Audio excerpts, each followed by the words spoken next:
चार दशक 3 एकक. नंतर सर्वात लहान संख्या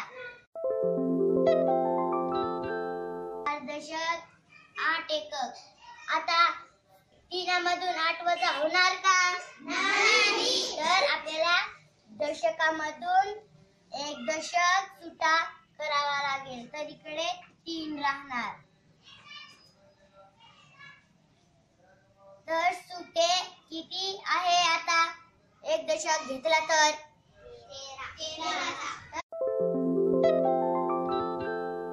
8 वजा किती राहिले?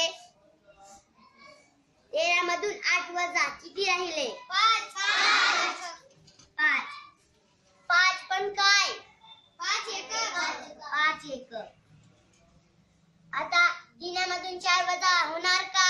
नाही. तर आपल्याला शतकामधून 1 शतक सुटा घ्यावे लागेल.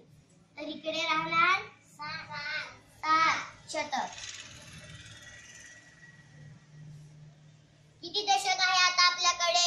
1 शतक घेतला तर 13 मधून 4 वजा किती राहिले? 9 दशक. आता 7 मधून 3 वजा होणार का? हो.